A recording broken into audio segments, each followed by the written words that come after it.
Lundi 17 mars. Le chemin de Sion. Les épreuves de la véritable fidélité. Car l'Éternel a choisi Sion, il l'a désiré pour sa demeure.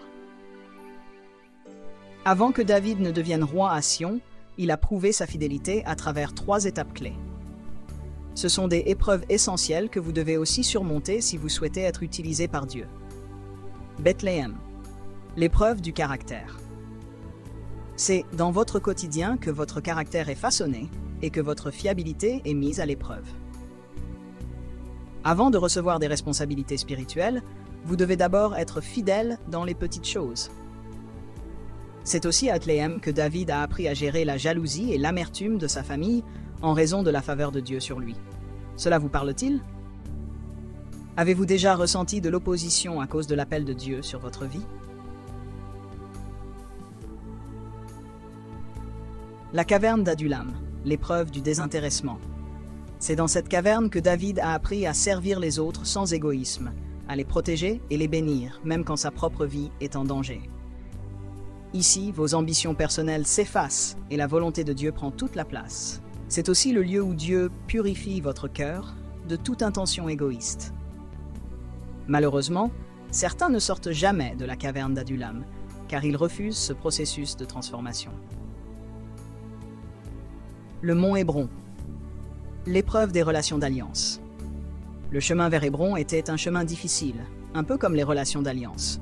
Elle demande une loyauté inébranlable, quelles que soient les circonstances, une honnêteté sans compromis, quel qu'en soit le prix, un pardon constant, même lorsque cela fait mal.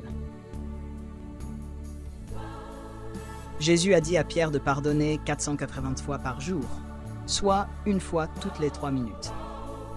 Avez-vous déjà réfléchi à cela? Êtes-vous prêt à vivre avec un tel niveau de grâce? Si nous vivons constamment de cette manière, le monde se tournera à nouveau vers Sion, l'Église, pour trouver des réponses, car il verra la gloire de Dieu en nous. Affirmation. J'accepte le chemin vers Sion, sachant que Dieu me façonne à chaque étape. Je choisis d'être fidèle dans les petites choses et de cultiver un caractère conforme à son cœur. Je m'abandonne à sa volonté, mettant son royaume avant mes propres désirs. Je décide d'aimer et de pardonner inconditionnellement, restant fidèle dans mes relations d'alliance. J'ai confiance que, dans mon obéissance, la gloire de Dieu brillera à travers moi et attirera d'autres à lui. Dieu me prépare pour sa demeure, et je lui resterai fidèle jusqu'au bout. Si ces paroles ont touché votre cœur et que vous souhaitez donner votre vie à Christ, répétez cette prière. Seigneur Dieu, je crois de tout mon cœur en Jésus-Christ, le Fils du Dieu vivant. Je crois qu'il est mort pour moi et que tu l'as ressuscité des morts. Je crois qu'il est vivant aujourd'hui. Je confesse de ma bouche que Jésus-Christ est le Seigneur de ma vie à partir de ce jour. Par lui et en son nom, j'ai la vie éternelle. Je suis né de nouveau. Merci Seigneur d'avoir sauvé mon âme. Je suis maintenant un enfant de Dieu. Alléluia. Félicitations.